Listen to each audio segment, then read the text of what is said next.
you'll see the thing pop up, and you already know what that means. This shit's fire.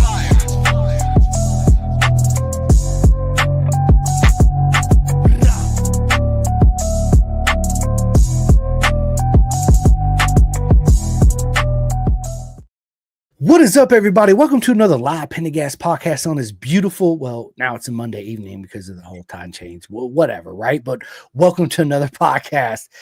It's an honor to sit down with my friend and the legend again, Jordan Eubanks. But before we get into this episode is sponsored by Next Level Financial. I can't even talk right this second.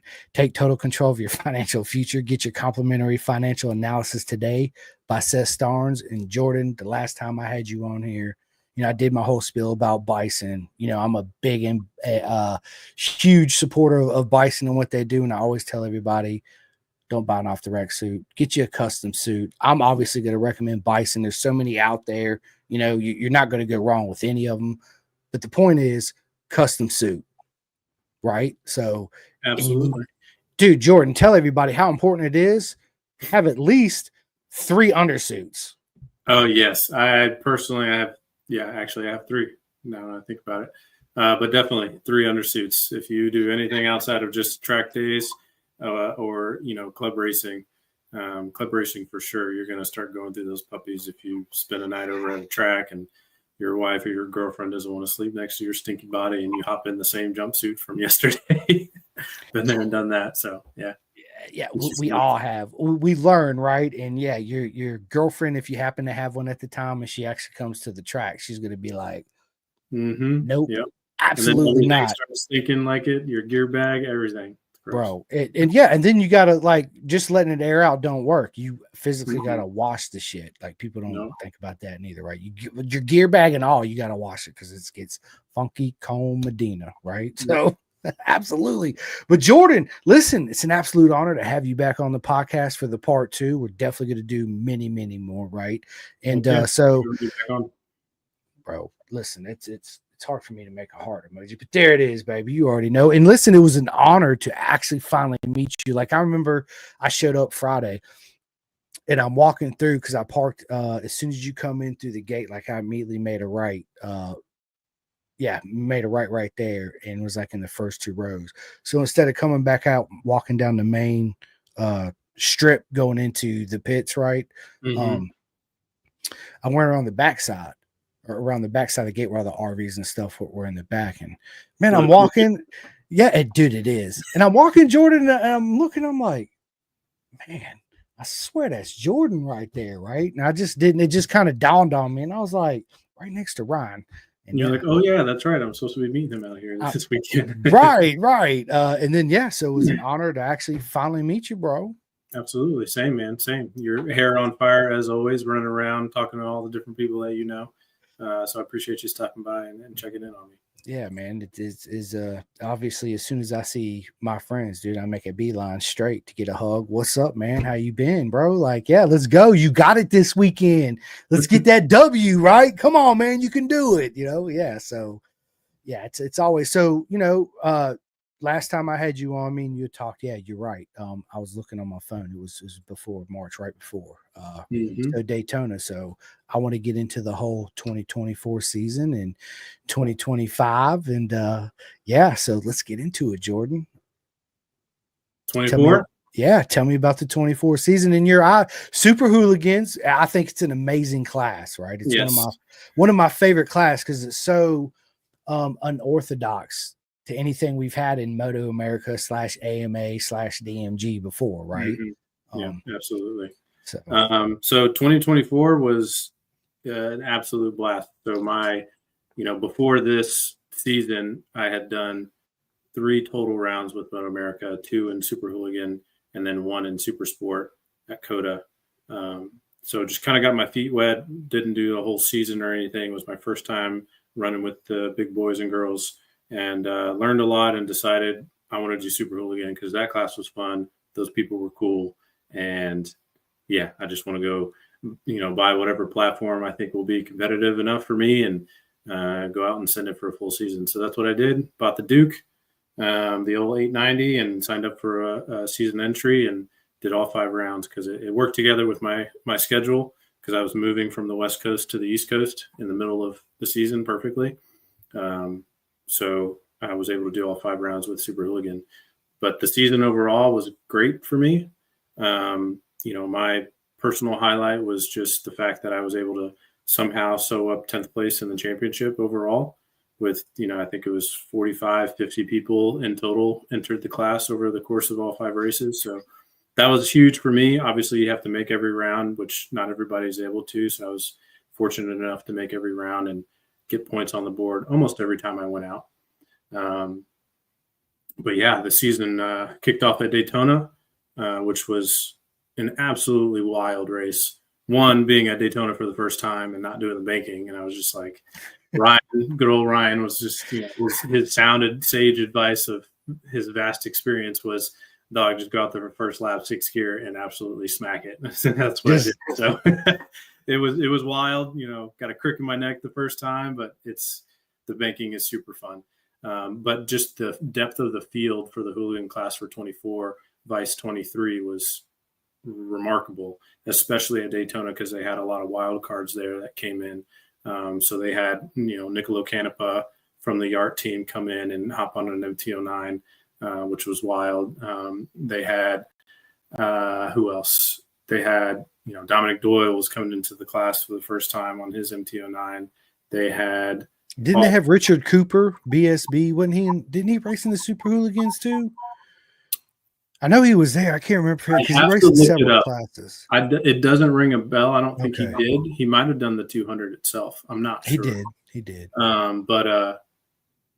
and then we had a couple others that came in that were new to the class, but very experienced, veteran MotoAmerica racers. So it was a very stacked field. I was looking at the entry list, and honestly, I was like, man, I'll be happy to score some points in these stinking races. Whereas last year, I got a top 10, and I was starting to feel better about my own riding and picking up things and wanting to really attack for 24. And then I saw the entry list, and I was like, oh, okay, well, we'll see if I can get points. But yeah, it turned out really good. And then the chaos of that race was a little bit unfortunate. There were some injuries.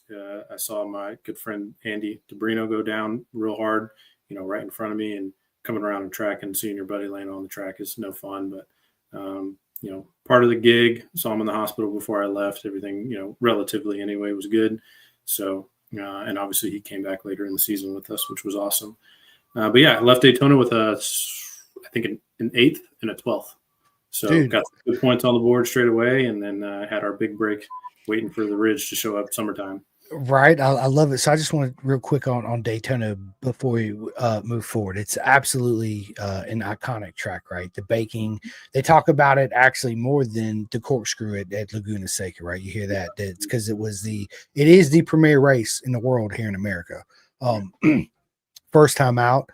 Bro, you got to tell me the feeling, right? Because I know approaching the baking, I know there was probably a spot in your head. You're like, I'm just going to send it right. And you don't know what's going to happen or what to expect. And of course, when you're on that baking, you take different G forces on your neck that you don't take anywhere else. Right. So tell me your first experience hitting that banking, bro. And then not only the first time, but now you know what to expect coming through the second time. So the first time, honestly, all told, it was fine. There was a slight pucker factor, like when you first run up on it. But, and you're looking like up and to your left the whole time, which is kind of strange. And then you're like, oh, wow. I remember I'm on a full naked bike and I have 0 wind resistance at all. You know what I mean? Like I'm just a wind sail going through this vortex of a banking. But once you did it the first time, the subsequent times were fine. What freaked me out was like the 6th or 7th time I went through it, totally comfortable. But the first time I was behind somebody and I was in a draft. So one, feeling the draft for the first time. And then what was even worse was feeling the draft coming out of the draft, going into T1 and blowing T1 for the first time. I was like, okay, this is what everybody was talking about. You go in there at, Mach 5 and you're like, okay, the bike's not slowing down anymore because I'm going, 6, 7, 8, 10 miles an hour faster than I normally would be. And the brakes aren't going to stop me. So Yeah, it was a ton of fun. And then actually, engaging and using the draft to your advantage in the races was crazy, because we had, I think we had 6 or 7 of us stacked up in one of the races. I forget if it was race 1 or 2, but me, AJ, Rich, freaking Andrew. I mean, there was a whole ton of people all stacked together. Tyler, Duffy. Yeah, it was a good time. Yeah, absolutely right. And like you said, coming in turn 1 after the banking, the first time in a draft, you're like, oh, right. Yep. I'm not stopping, But so the first time you getting in that draft, did you change your gearing at all for the race because of that? We did. So I think we did up 1 in the front and down 1 in the rear.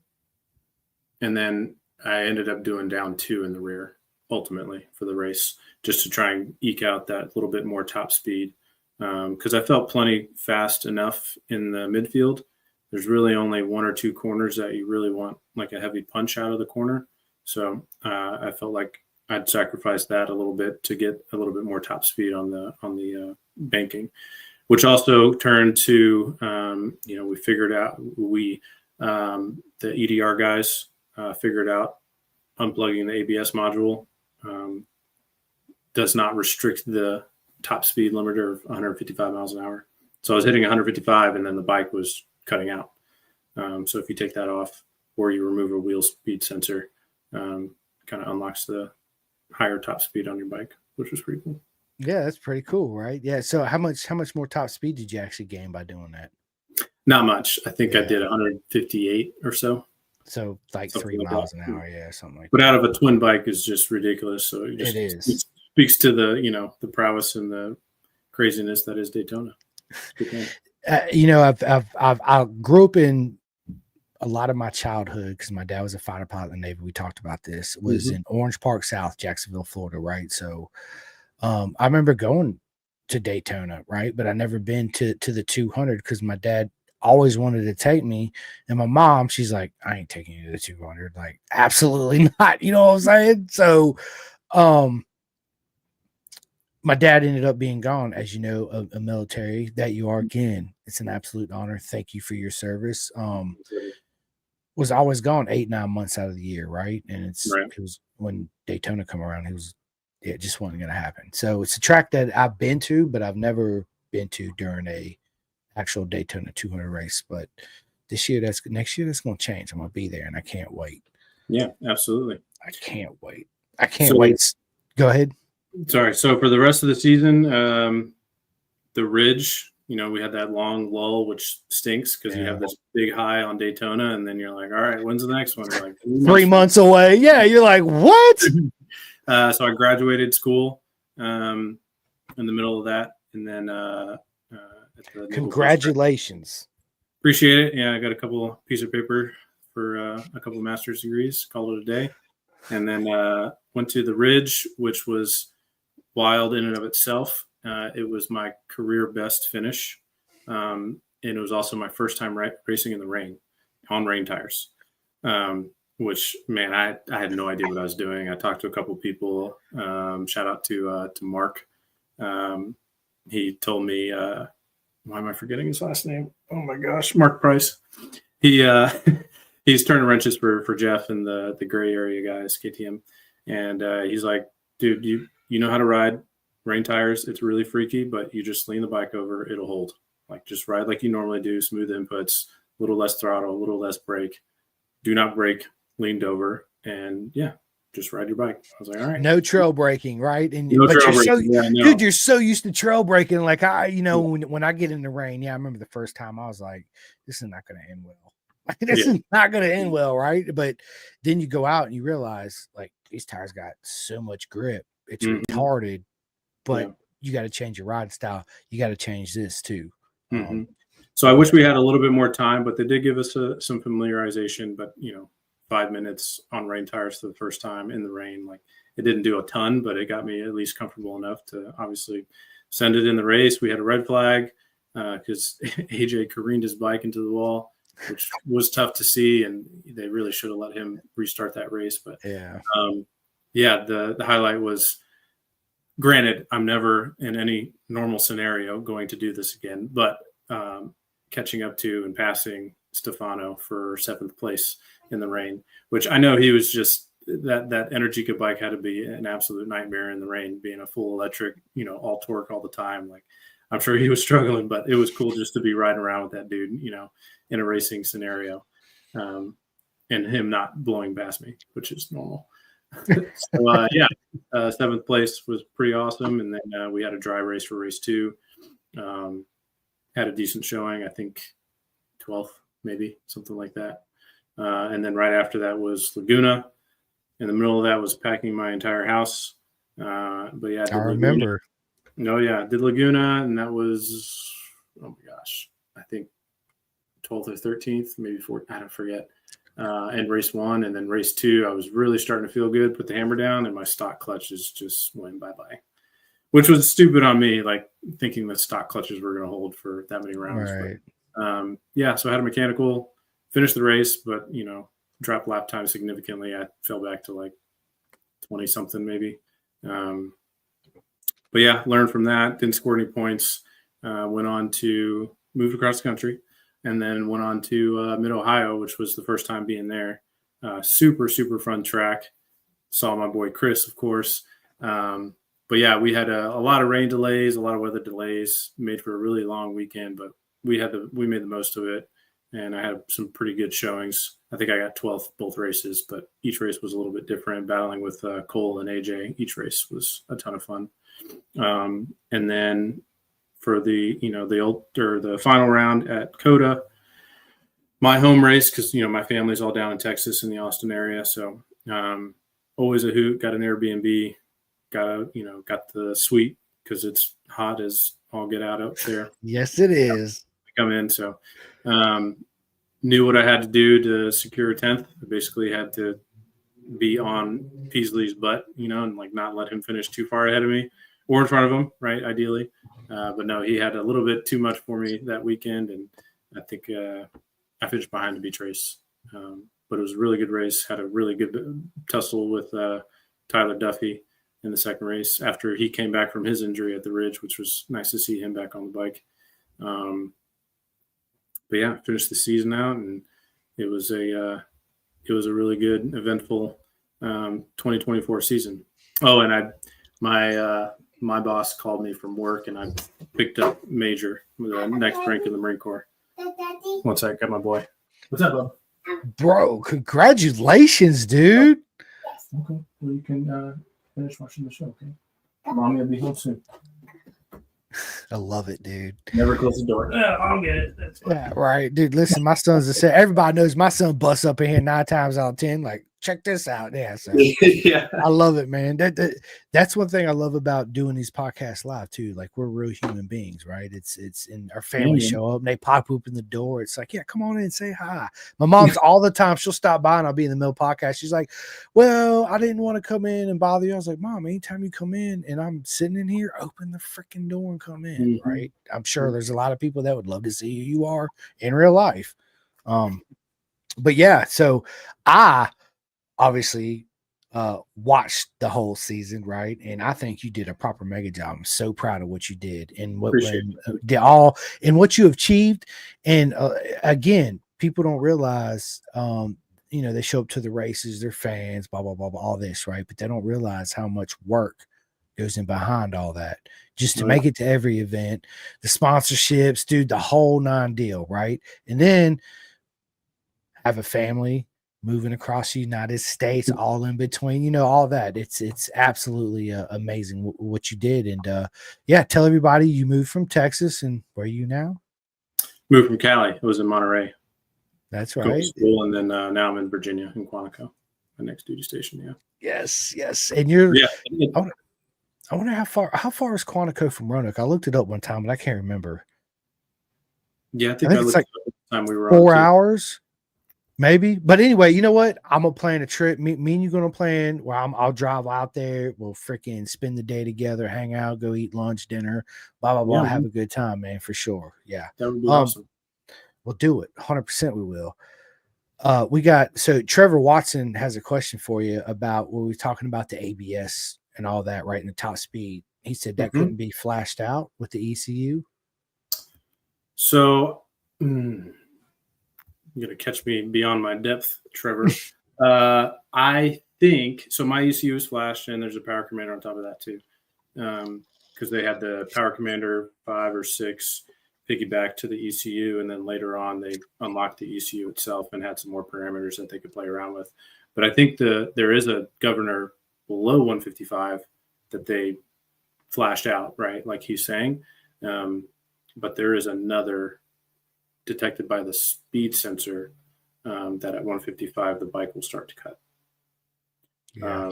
So I'm not the technical guy. I built the thing, I didn't tune it, but I built the whole bike. So I'm, mechanically inclined, but not all the electronics. Engineering inclined, right? Like me. Yeah. I could build it, but yeah. Right. So I'll plug the Power Commander out. But other than that, yeah. I'm probably not a great answer, but there was a governor at 155 that they can't do, they can't take out within the software. So you either had to unplug your speed sensor or unplug the ABS pump, the loom that goes to the pump, which was a little bit easier for us than, trying to zip tie wires and making sure you don't break something. Yeah, absolutely. Andrew Berkeley, what is up, Andrew? He says, you about didn't go out at the ridge in the rain, but I'm glad you did. What's up, Andrew? Yeah, so it wasn't that I was not going to go out. It was everyone in the paddock wasn't getting reins, like wasn't going to go spend the money. I mean, again, like we're pretty, especially the hooligan class, and especially outside the top 5 to 10 people, we're all pretty normal working class guys. Like we try to save money where we can. So when we are already buying slicks out the wazoo all weekend, and then all of a sudden the rain comes, we have to go buy another set of $400 whatever tires. Like, well, if it's maybe going to dry up, then I'll just chance it and go on slicks, that I have already purchased. So, there weren't a ton of rain tires going around the paddock, at least for our class. So I was kind of holding out, and then at the last second, it was like, all right, they're going to run the race, and it is pissing down rain, so I have to go on rain tires. This is a safety concern now. Right. So it was more of a trying to get the tires on than I'm not going to go out kind of thing. But definitely glad we all suited up and had the right stuff on. I had like you said, it takes a lot, all the behind the scenes stuff. I had quite the village of loyal pit members. My boy Corey, my brother, my father, my wife and kids, obviously follow me around every round. My cousin Brian, they were all flying out to every round to help me out, which is more than I can ever ask for or pay back. So it was pretty awesome to, my boy Corey just sprinting across in soaking wet rain just to get some tires put on and find what we can and get it thrown on the bike. And it's a good time. I love it, man. That just speaks so many volumes of what you said about our sport. And that's what our sport's about. The family, the friends, the love, the dedication, the belief. Absolutely. Right. It's you don't get that anywhere else. That's why I try to tell people, like, every other sport's almost, even if it's a team sport, it's almost single. Because the reason why I say that is like football, basketball, this, that. Yeah, it's a team, right? But then they got single stats for every player. So they single everybody out at the same time. Yeah. Right. And all the teams. So in a way, I know I'm wrong, but a single sport, right? It catch my drift, say it. This is what I'm saying. And then you come to road racing. Jordan can't go out there by himself and do the front stand, rear stand time. I mean, he could, but there's just a struggle bus, right? Yeah. You need that team behind you, right? And it is. You can't do it, hardly any of it, by yourself. So I love the support, man, from the family. It's I'm a huge family person, man. It's first and foremost, number one, most important over everything in the world. So I love to hear that, bro. That's freaking amazing. When you want to pay him back, but at the same time, me personally speaking, because I've had family help me out like that too, man. And it's like, how do I pay him or her back, or them, right? It's you can't buy them to pay them back. Like you can't, you can maybe give them a trip or something or this and that, and you want to, but it's just that it's no greater feeling in the world. That's simply what I'm trying to say right now, right? And you want to repay it back to them in the same way they repaid it back to you, right? So, well, my small effort was my cousin Brian. I bought him a 2-up in the middle of Coda. So I was like, all right, you're done. You're off pit duty. Go do your 2-up. And I told Chris Ulrich to absolutely send him to the moon. And yeah, he came off with his hair on fire and he had a blast. So he has since bought his first motorcycle, gotten his license, did the whole thing. My dad taught him up. So that was pretty awesome to see. He's a happy motorcycle rider. He's joined the addiction. And then for my brother and Corey, I'm going to throw my bikes in the trailer and head down to Texas sometime in the spring before the season gets kicked off. And we're going to do a track day because they both ride. And yeah, we're going to go get through motorcycles on the track in novice class and go tear it up. Have fun, because that's what it's about, right? There's listen, it's fun racing with your family and friends.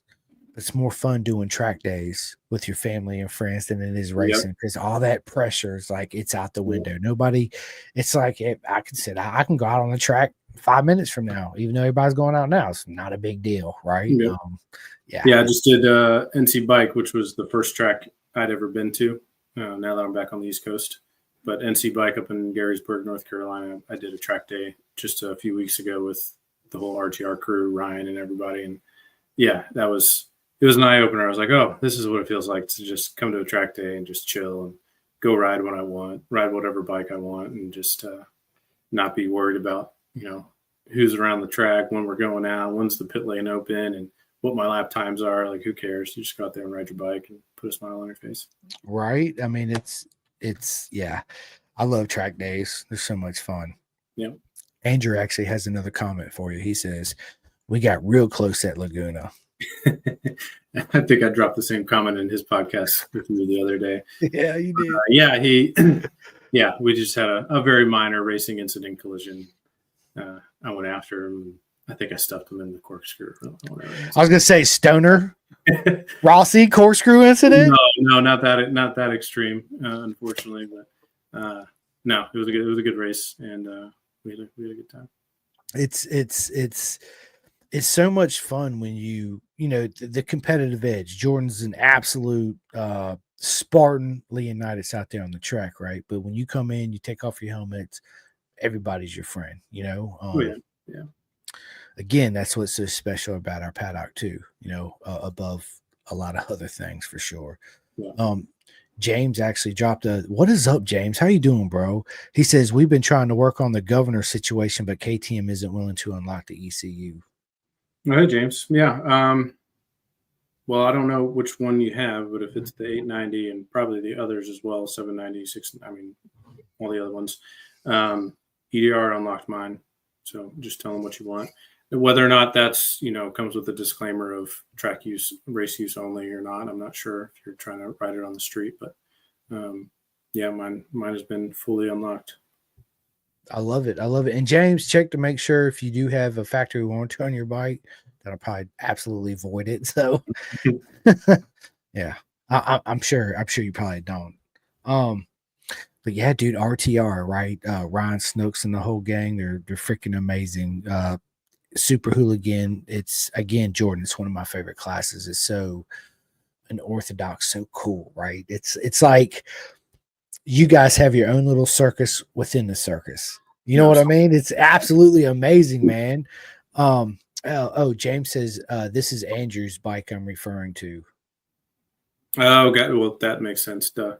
I don't know. Again, I'm not the software guy. I don't know. I sent mine to EDR. John hooked it up, and to my knowledge, anyway, there aren't any restrictions other than that 155 governor. Yeah. We pulled the ABS plug and it settled it. It takes away your speedometer, and you can't tell how fast you're going, and there's no traction control anymore. But we usually have that toned all the way down to like 1 anyway. So yeah. This is your traction control. You don't need it, right? Like, forget that. So James, just hit up John at EDR. He's absolutely amazing. He helped Andrew Berkeley out at Mid-Ohio when I was there. It was actually finally nice to meet John. We've been friends for a long time, had dozens of phone conversations, and it was finally nice to finally meet, right? He says, I know, John, thanks. Listen, James, you are absolutely welcome, my friend. And I hope you guys get it sorted. Listen, he's going to get it sorted for you. I have no doubt at all. And he'll tell you exactly. John's one of the smartest intellectual mechanic that I've ever known or had the honor to meet in this lifetime. You just ask him anything, and it's like he just instantly just fires everything off. And I'm like, slow down. I'm trying to take it in, right? Like, just hold up. But that's his passion and how passionate he is about it too, as well. So absolutely. Yeah, you definitely won't go wrong with him. 110%. So listen, brings me to the question. 2025, Jordan, what is up? Well, I mean, we can talk about it if you want, like why I made the switch, but I'm going to try and do stock 1000 next year. Yeah. I love big boy bike, big boy class. We'll see how it goes. I love it. Spit out, but I'm going to be having fun. Okay. I do have a lot of questions. I'm not going to lie. But James said real quick, I helped build Andrew's bike under Fast by Butch. He's a legend too. Oh yeah, no, absolutely. We put it next to each other at COTA. We yep. had a good time. Yeah, absolutely. Good people. So the last time me and you talked, you wasn't really sure if you was gonna do any more MotoAmerica, right? And then you dropped this awesome mega bombshell news on me. We got the podcast on. I was like, yes, let's go. So what brought this on? What decision, like I said, what made this decision? What bike are you going to run? How many are you going to do the whole season? I don't know that yet. I mean, first and foremost, full credit has to go to my wife, because like any halfway decent husband, right? All things get blessed off on that side of things to the real OIC first. But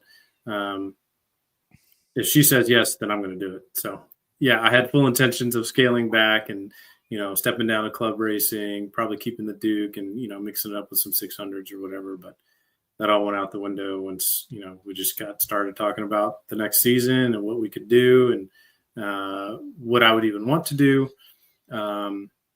So there were a lot of different ideas that I got thrown around, taking the Duke back out again, selling the Duke and getting a new platform for Hooligan, maybe a little bit more competitive, or not doing it at all, MotoAmerica.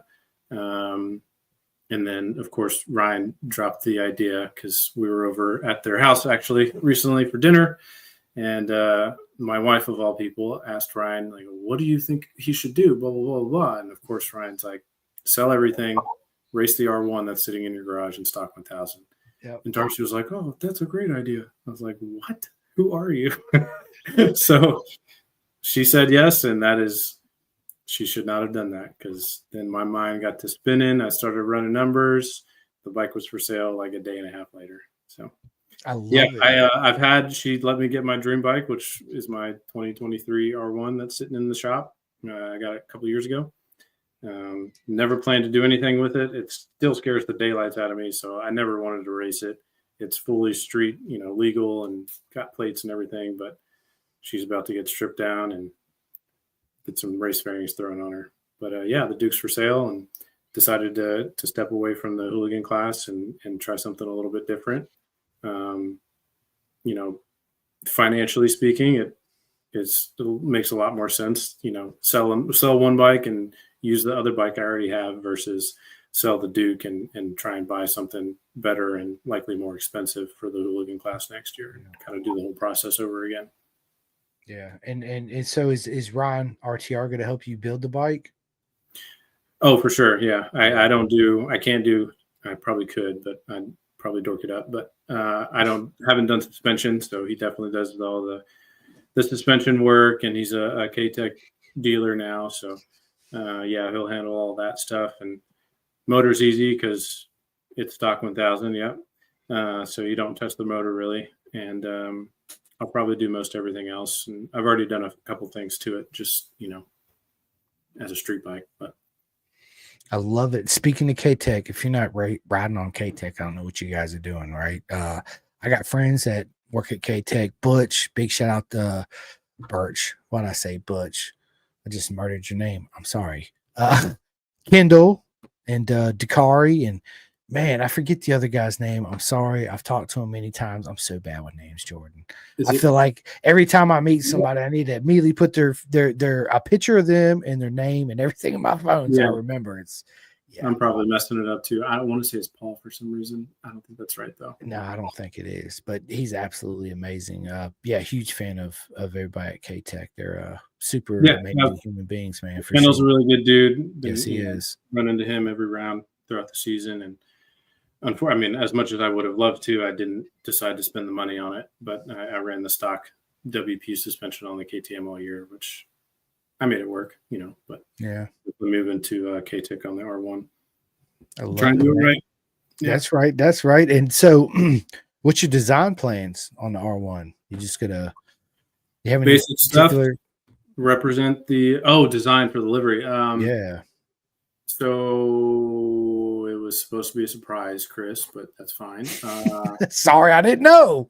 No, you're fine. No, my dad. Actually, I probably.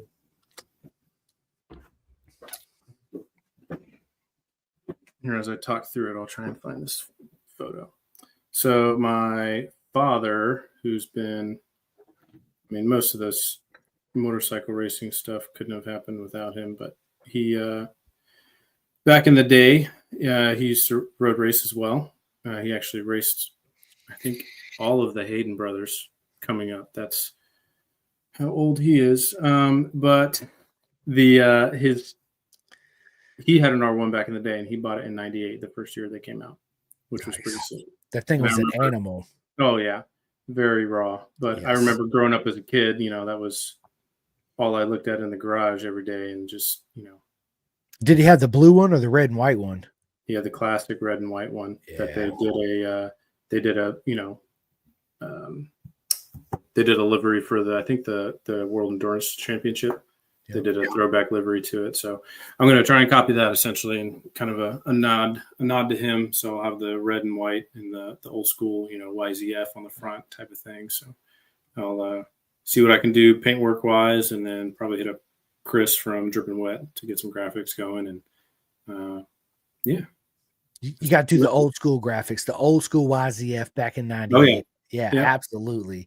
And the red, I remember when they come out, the blue, and I was a fan of the red too. It had a red seat. I'm like, bro, you got to get the red and white one, right? It's old school with the red seat, bro. Come on, what are you doing? Right. But I remember the first time I rode, so I was actually at MMI in Phoenix, Arizona, and a buddy of mine had just bought the new R6 that come out in '99, which was the fucking mega bomb 600 at the time. Mm-hmm. Power to weight ratio, revved its nuts off. I had so much fun on that thing. I was like, dude, this thing is an animal for a 600. And my buddy John goes out and buys the '98 R1, and he bought the blue one. It was the year older model, whatever. And I remember riding that thing, and I was like, holy shit, dude! Like, this should be illegal. Like, this thing should not even be sold on the street. Right. If I don't give it back, I'm going straight to jail. So. Yeah, I didn't spend much time on that thing because I knew I'd be in deep, deep shit because I can't, especially on that bike. It's like for the first 3 gears, you just pin the gas. Dude, bro, it's just like this, right? You're like, it's so easy. You're just, it's, man. So listen, dude, that's awesome. And we're going back to VIR? Yes. So that was another thing. So I got to, once and for all, since he's pretty much taught me everything riding wise on the bike, I got to take Ryan down. We got to do it this year. So he already taunted me, and he was like, "All right, well, hop in the big boy class, and I'll come out and we'll run stock 1000 together." I was like, "All righty, let's freaking run it." Snooks. Yep. I'm texting Snooks. So when we're done with this, I'm texting Snooks. I'll be like, "Bro, dude, that's awesome." Because we had a conversation. I'm gonna text Snooks. Yeah, absolutely. Dude, listen, I love Ryan and his family. You come up to VIR, bro, you let me know. I'm an hour and 30 from there. Be like, hey, me and Snooks will be there on this weekend. Psh, I'm on my way. Absolutely. 100%. I'll come down there. Yeah. For that, Yeah, you let me know, man. I'll come down. I'll hang out. We'll do some live videos. I'll cheer you guys on. I hope whatever guys you need to do while you're out there on the track. I'll cook y'all's lunch and food if he don't bring his wife, of course. Yeah, man, I got you, bro. I hope with tire warmers when you come in, I'll put your bike up on the rear stand, dude. I got you. Be there, hang out, and yeah, man. It's definitely a full circle thing. It's a It little is. bit wild to see,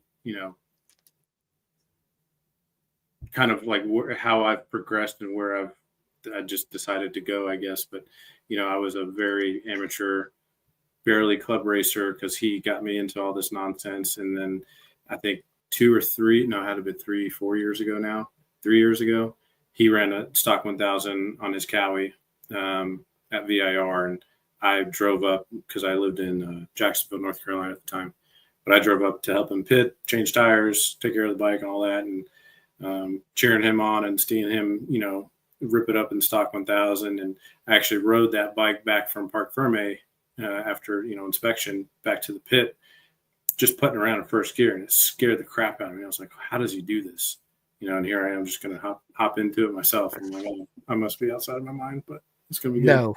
No, you're not. Absolutely. And listen, we got another legend in the house, Cole King, bro. What is up, my man? Oh, dude, Cole's my dude, bro. I freaking love Cole. It was an honor to finally meet him and his dad at Mid Ohio. Yeah, can't wait to sit back down with Cole for part 2, 3, 4, 5, 6, 7, 8, and all that good stuff, just like you. But he says, what's the 2025 bug? The 2025 bug. Well, we've just been talking about it. Right. Well, he just tuned in, right? So gotcha. Yeah, tell him, Jordan. Well, I think this isn't zero shade to MotoAmerica or the class or anything, but Hooligans has gotten ridiculous. And I am pretty chill, try to be pretty chill off the track. But once I'm on the track, I am way too competitive to take the Duke out again in Hooligan, because it's just not, it's still a great platform and it's a fast bike. It's a fun bike.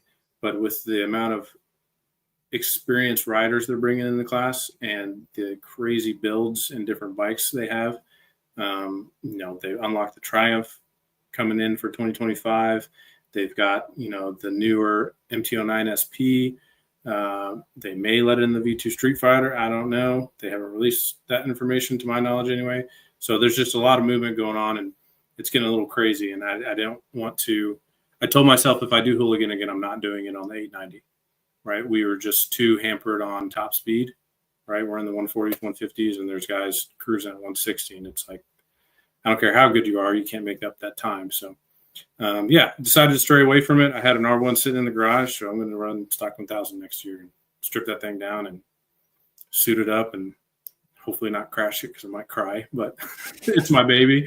But yeah, we're going to set it in stock 1000 and see how we do and have fun, going real fast. I love it. It's again, dude, Super Hooligans is a man, such an awesome class, and there's so many variety of motorcycles. It's like the 600s now, 959s versus 750s versus 600s versus 675s. Mm-hmm.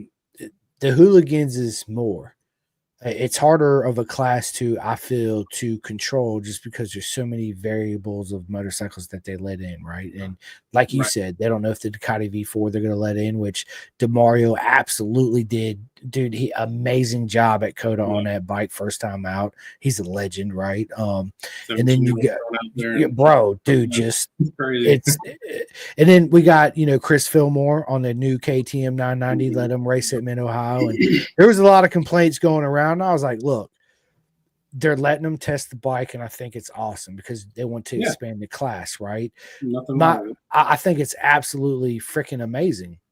They're not going to award him a point. Say he wins the race, he's not going to win the race.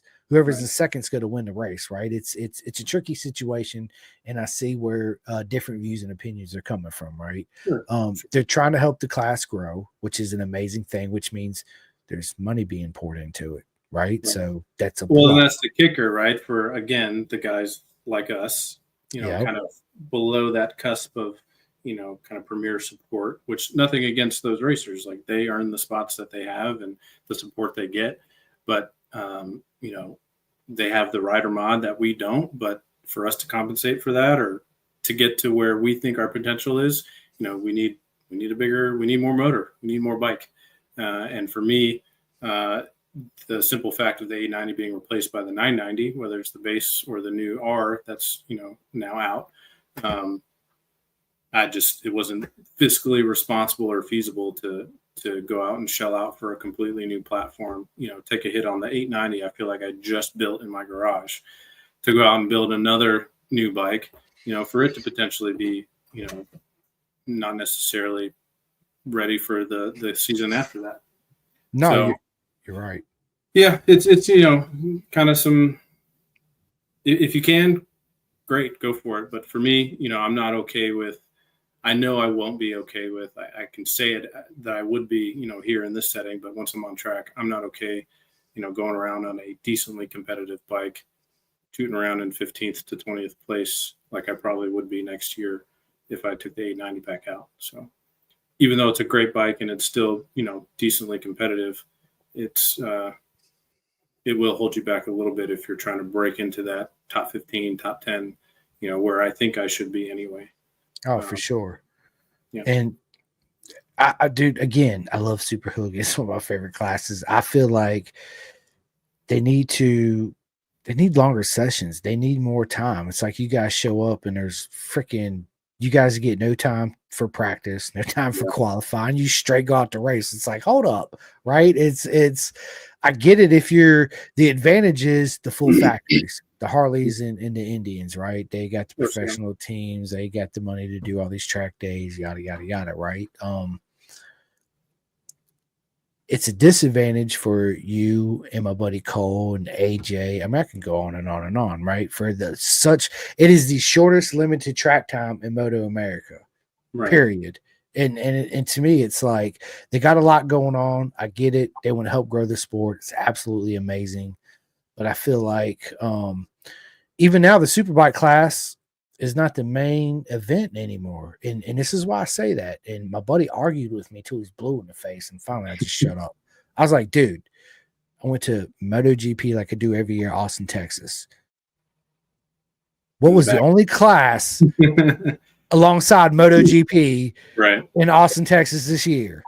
The bagger class. That is their prime. That the bagger class, the Indians and the Harleys are the two only factory teams we have in MotoAmerica paddock, period. Full factory teams. Second to that, and Superbike, I'd say if I was to rank all the Superbike classes from not full factory, but as close to full factory as any Superbike team in MotoAmerica would be Warhorse Ducati. The only reason why I say that is you see Paulo Ciabatti from Ducati MotoGP out here, and two engineers straight from Corsa, Ducati Corse, right? So you don't see Lynn Jarvis and yada yada. I'm not saying attack Yamaha. I'm friends with all of them, dude. They're all Richard, dude. He's fucking mega, do what he's doing, right?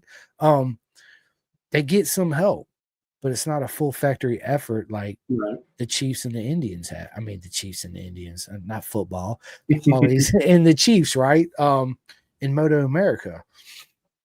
And, I get, again, Jordan, people, I got a good buddy of mine I've known for, I don't want to say how many years because it give away our age, right? But he's like, I can't stand the bagger class, this and that. And I'm like, bro, you're totally missing the point. Like you're so single vision on Harleys and Indians racing, you lose sight of the good it's doing for our sport, right? Think about how many outside sponsorships come in. Think about all the Harley and Indian guys that they only showed up to Daytona in March every year for the freaking Daytona Bike Week to be out there on the strip and the bars and the club. I don't give a shit about the fucking 200 until they started racing baggers and super hooligans, right? Mm-hmm. So that's to your point, right? Like it's awesome to see the class growing so much. Yes. It really is, both in rider talent, which they brought a lot more in, as well as the bikes themselves, and the attention it garners from the crowd. Because just like the baggers had their own niche of bringing in a lot of the cruiser guys that would normally not necessarily care about road racing, you go tell them, hey, your road glide is out there doing 180 miles an hour. Like, what? Yeah, I'll come see that, right? Whereas some of the more sport cruiser types, twins and triples, maybe didn't care so much about road racing because they just enjoyed riding their bikes on the street. But then you tell them, hey, your bike, that MT-09 right there, or hey, that Indian FTR that you ride every day, they're racing those at 150, 160 miles an hour, at Daytona, at Circuit of the Americas, at these premier tracks, somewhere that's close to them. And they're like, oh, heck yeah, like I'll come out and see that, and they're walking around those paddocks and those pits, talking to those racers, asking what I've done to my 890. I was like, well, who would care about that? Well, the hundreds and thousands of people that ride the Duke lineup, because they just love it. And they love seeing a bike that's not really meant to go on the racetrack, absolutely decked out to the nines, tearing it up, going sideways. So it's cool to see it grow, but hopefully, that queue that we've kind of been knocking around with MotoAmerica gets taken for next year, or at least in 26. And, we get longer sessions, so we can throw a tire at a bike if we want to in qualifying. We have more time. We can learn a track because the hooligan class is still an exhibition class meant for expert club racers to come in and cut their teeth in the pro ranks. That's pretty hard to do when you have 15 minutes to learn a track and practice and then go out there and qualify and ride as fast as you can around a track that you only kind of know, So, yeah, there's a lot of good reasons why they should lengthen the thing, but it's understandable why they don't. So it is popular. I'm sure it's coming around. Hence why, again, I said earlier, the factory teams have that crew of 8-10 people as Jordan pulls in, right? I'm sure you use your reference because you're on it. If Jordan pulls in, he can just be like this, and that, and they're just like, you sit on the bike, they're like do, boom, done, you're back out. Versus Cole King comes in and he's like, dude, I got to do this now. I got to change the gearing, right? It's just him and his dad. That's basically your session gone. Almost. You might get 1.5, 2 laps, maybe at tops if you're good and quick at it. It's So a stat for me to speak to that, all 5 rounds, and this is to do with me and how I perceive things and ride my bike. A little bit to do with my crew, but it kind of speaks to the emphasis of that is all 5 rounds. I made 0 adjustments to my bike. Really? No, not round to round. But if I went out for a session, I just went out there and just rode my ride and rode what I had. I made 0 adjustments on the hot pit during that session. But it's because we have anywhere from 10 to maybe 15 to 20 minutes.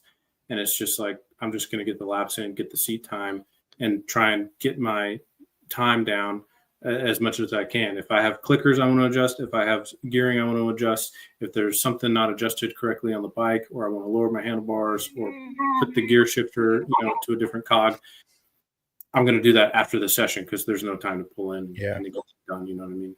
Because we don't have 2 sets of tools and a mechanic, on the hot pit, all that crap that, larger supported teams probably have. No, 110%. And again, if you're, and it also depends on the length of the track you're on. Some Coda, especially, right? That's the longest track that you guys go to, and it's like, so what was your last time at Coda?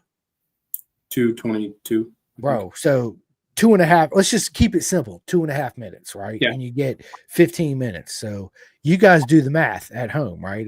You don't get hardly any time. So Jordan and Cole says the same thing. He said, I did the same thing, right? It's better to concentrate on going out there, familiarizing with the track, which a lot of people show up in the class probably has no YouTube videos on it, but it's completely different when you're on there pinning the gas, right? And then come in to make a change. You're better off staying out there, getting the seat time, and then coming in that night and be like, okay, this is what I felt. Maybe let's try this, let's try that. But it's not a drastic change, right? Because then if it's wrong, you're just so fucked all the way around foobar, right? You're like, dude, this is. And if you don't have it figured out by Q2, you're not.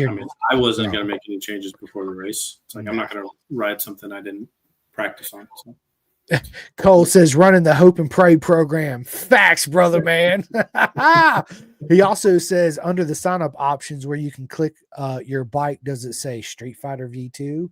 If you do decide to do some super hooligan, then it's on as always. Love it. I love it, dude. Didn't quite get that. Did they let it in? Is that what he said? Maybe. I don't know. Oh, Maybe. if he said no, too many things are in motion already. I'm committed. I'm committed.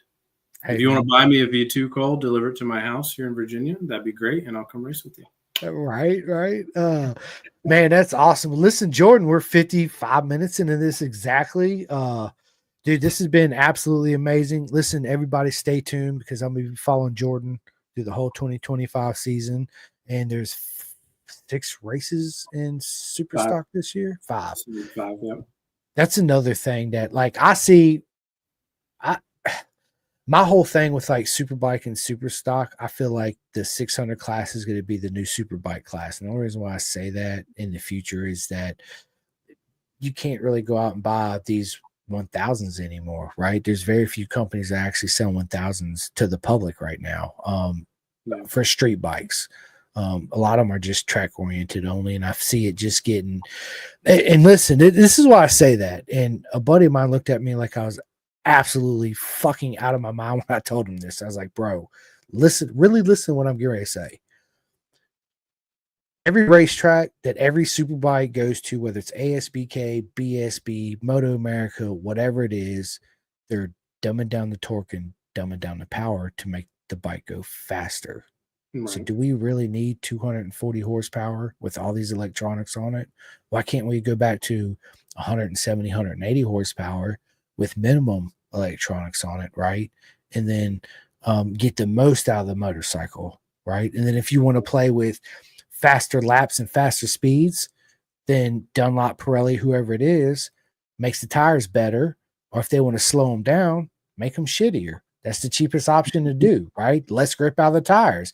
Then you don't have Jordan and my man Cole King and Andrew and AJ and everybody else running around spending all this money when the saving factor could be those 2 black round things that are the most important things on a motorcycle anyway. Right. It don't matter if you have 400 horsepower. If you can't get that black round thing in the back to hook up and go straight and the front one to load and grip as you're going through the corner, what's the point?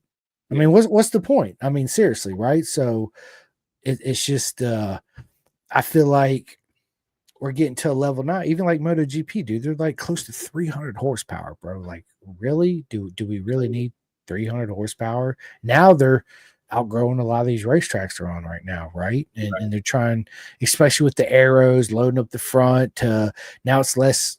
Listen, this is a whole nother chat. So, yeah, I'm going to go down this black fucking rabbit hole. I don't want to go down right now, but yeah, it's simple answer is, I feel like personally the bikes right now, especially 1000, are just too powerful. You go out and you spend, not everybody's got $45,000 to go spend a BMW S1000 MR, whatever it is, right?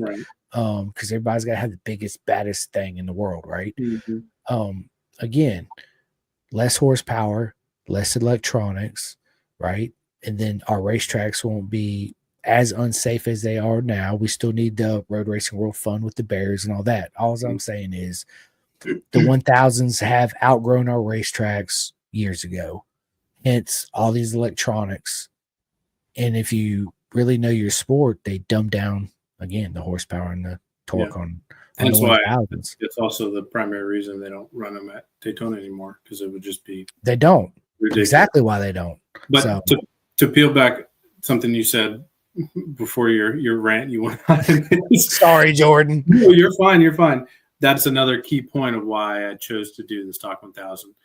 Although I don't know if I'm going to do the entire season yet, I'll take it race by race. I could potentially do the entire season.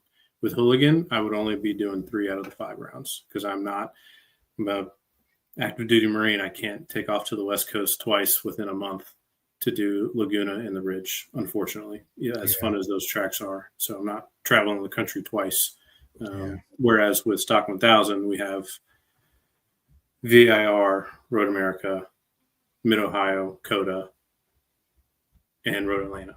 And I was going to say Atlanta. I grabbed all 5 of those, Wisconsin being, the furthest. The furthest, 14 hours. So yeah, it's not a 30-hour, 40-hour trek across the entire country. Good. So that means I'm gonna see you definitely at Road Atlanta and VIR. And you and they don't go to Mid Ohio, which is boo. I went to Wisconsin. They do. Oh yeah, Mid Ohio. So I'll They see do. you there too. Yeah. Freaking man, I don't know if I'll make Wisconsin next year. Man, it was I don't know either. We'll see. it's a haul, dude. It is. Like I drove to my buddy Nathan Wick's house in West Virginia. It was like a 3 hour and 45 minutes from me to him in West Virginia. And then it was like a 15-hour drive into freaking in Winnebago all the way down there. And it was yeah, I tell you what, we'll keep in touch, and if you've got the time and you want to hop in my truck, we'll go. Oh, dude, bro. If I decide to go. If you decide to go, yeah, I hope pay for gas and we'll make that trip together. Absolutely. It'll be a lot of fun. I will be your umbrella girl and your pit bitch and all that, right? Yeah, no problem, bro. I've been there. I helped Chris Lilligard for a while, MotoAmerica. Oh, nice. So yeah, I'm familiar with the hot pit, cold pit setup, what it takes, changing tires to Dunlop, tire stickers, blah blah blah blah blah, the whole nine. Yeah, yeah, I love it. I love it. But Cole King, before we get off here, says, "LOL, I was saying it's on the sign up list now." So yes, it is. It's an official announcement has not been made, but it does appear to be allowed. I mean, if it's on the list, then yeah, they just ain't announced it yet, And that again, you got. What does that thing make stock? Like 160 horsepower, 165 horsepower, something like that. 153. Yeah, and then you got like your KTM 89. How much that thing make stock? Like 112. Bro, so again, from the factory, I think it's 121 or something. At the crank, right? But at the rear wheel, you lose whatever 12%, 50%, whatever it is. It's still slower. A lot more trickier too than that's what I was saying. Even out the super sport class versus the super hooligan class, because there's so many different weights and horsepower ranges, air cooled, liquid cooled. Of course, there's two different classes within. A lot of people don't know that, right? And that's one thing that I also think, dude, I love Roland Sands. It was an honor to finally meet him at Mid Ohio. We had a great conversation, but I feel like that's something else that can be addressed a little bit better too, is the two different championships within the championship. Well, they didn't have it this year. That's right. They did. In a couple of years they did. Okay. I retract my statement. I'm sorry. I apologize, people, but yes. I'm just a fan, dude. And again, I just want to see, I think Super Hooligans is such a wonderful idea. Again, it's outside. It's its own circus within our circus, right? And what they're trying to do is great because it gives a lot of people that otherwise wouldn't have that platform and opportunity to come into MotoAmerica because they're just too big for the Junior Cup. Well, it's not Junior Cup, it's Talent Cup, right? Right. And that's ridiculous expensive. But a lot of people don't realize that the Junior Cup versus the Talent Cup, the 400s they had a lot of money, those 400s versus what the stock Kramer is. So that's all I'm gonna say. It's absolutely. Yeah. That's one thing that I believe that, and that's why I love the BTR and the WEC program. Yes, they're just all females, right? Females belong in our sport first and foremost. I've been a huge advocate of females racing in our sport. They belong here. I believe that the BTR program and the WEC program, if they can do that at an entry level for females, they should do that for entry level for people getting into MotoAmerica in general, right? So for your average single mom, single dad, even moms and dads working together, whatever job you have, let's say combined income of 80 grand each. 80 grand together, right? Because that's feasible for a lot of people in our mid society, okay? Can actually afford to take their kids racing or their daughter racing, right? Yeah. At the professional level, if they can do it, right? Right. And I think you're going to get me on a rant. So right. That's why, there's again, I'm not poo-pooing on it because I love seeing the growth. But with that growth of the hooligan class, like there's a departure from what the spirit of the class was, which is to be an exhibition class for entry level, faster club race level guys and gals to come in and run, kind of run what you brung and run a more feasibly attainable platform in a bike. You don't have a tire allocation. They just have to be Dunlops, right? You don't need the stickers and buy them all at the track kind of thing. And the spec fuel is cheaper, and to get out there and get on the grid with some faster people. But, then, you turn to 2024 and it's like, well, dude, the top 15 people are household names that have been doing this for years. And it's like, well, where did this, awesome group of hooligans go? And they're all good people too, but It's like, now they're on these crazy bikes, almost unobtainium for that entry level combined household income of 80 grand.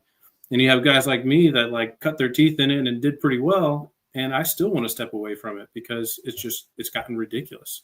Which is stock 1000 any better? Probably not. But for me anyway, in my situation, it made more sense than selling one bike, buying a V2, and still having my R1 over here too that I just ride on the street. Some would argue with me, and those are my personal reasons. But I'm just going to sell what I have and race one bike, go down to one bike in the shop instead of trying to maintain a fleet. Facts. And you only live once, man. And I tell everybody this. Listen, you got to follow your heart. Yeah. You got to follow it, dude. Our life, everybody thinks when we're born, we can't wait to grow up. Once we get grown up, we got a mortgage and all this shit. We're like, we look at our kids. I'm like, dude, you know what I'd give to be 6 right now? Are you kidding me? Like, I would give all this up. You could have the podcast. You could have all my Valentino Rossi sign. You could have everything. Don't give a shit. I just want to be 6 again, right? I don't want to have none of this, none of the responsibility. Yeah, feed me. Why is the exhibition class traveling the country for 5 rounds? Bro, right? And same thing as the Twins Cup. Twins Cup was supposed to be that entry level after the Junior Cup. Come on in. Yeah, way back when, and now it's like SB. Now it's a freaking. You got to throw $20 grand at a RS660 and whatever. Yeah, I'm guessing. I don't actually know. So, but yeah, it's all money. That's what we signed up for, though. It's motorcycle racing, so it's going to be expensive. It's just what you and yours decide to do for the year, and at the end of the day, we're just going out there to have fun. So that's it. Absolutely. Well, ladies and gentlemen, it's been an absolute honor to sit down with my friend and the legend himself, Jordan Eubanks. And listen, 2025, can't wait to see you. After I end this, dude, just stand with me for a minute. We'll go ahead and schedule and I'll confirm it. We'll put it down. And listen, dude, I dropped my phone. I haven't taken my phone to get a new one. I need to so bad. I keep putting it off. I dropped it in the toilet and just dried it out, and it's been not very good ever since. So I'm just as long as you take care of that arm and get yourself better. Yeah, I ain't worried about the phone, right? But dude, it sucks, man. But anyway, listen, ladies and gentlemen, it's been an absolute honor. Bro, tell everybody where they can find you, where they can follow you. Do you have any merch for sale? Or are you going to have any merch in the future? I don't have any merch. I didn't really plan to, but really just my Instagram is what I use for, sponsorship and fan reach out. So Chief_249 on Instagram is where you can find me. But I appreciate you having me on again, Chris, and can't wait to hopefully see you out again next year. And I'll definitely miss racing the hooligan class, but I know I'm going to see all the homies at the rounds that we intersect. So I'll make sure and give them a hard time and tell them to go faster. Right, dude. What are you guys doing out there, man? Come on, man. You can do better than this. But anyway, yes. Listen, you're definitely going to see me. Like I said, we're 4 hours away. We'll when we get off here, we'll plan. I want to come out there and see you. Come to VIR. I'm gonna be at Atlanta. I'll be at VIR. I'll be at Mid Ohio, and if you make it out to Wisconsin, we'll work it out. And I'll be there with you too. So, listen, everybody. I love everybody. Appreciate all your love and support. Thank you to all my sponsors and all my friends. I wouldn't be able to do this without any of you guys, for real. It's an absolute honor. If you have not hit that like and subscribe, this episode will be on Spotify and all that good stuff tomorrow. And Jordan, is there anything you'd like to say before I end the podcast? Got to hit me with that right at the end. No, just thank you for everybody that helped me out throughout this past year and doing a full season of MotoAmerica. It was a wild ride, a tough ride, but we had a ton of fun. My family, my friends, all the people that flew out to see me, the fans I thought I would never have. Like, I'm not a famous person at all, but it's cool to be recognized and asked your opinion and just seeing all the different fans of the sport come out. But yeah, appreciate all the support over the year, and we'll see you guys next year. Absolutely. And James, see you all in the pits in 2025 too, my friend. But yeah, ladies and gentlemen, the Chef 2025. When you come to MotoAmerica, stop by, show all the love and support. Go to his Instagram, follow him on all their socials, and keep sending him a message. Chef, I need a shirt. Bro, I need a hat. I need some posters, Chef. Let's make it happen. Until next time. Hey, let's do Chief. Otherwise, everybody's going to be going up to Chef Eats and getting food for everything. I know. I was just throwing. You're good. It's been a long Monday. It's been an absolute long day. So listen, ladies and gentlemen, we'll catch you guys soon. See you guys. All right. Let me end this real quick.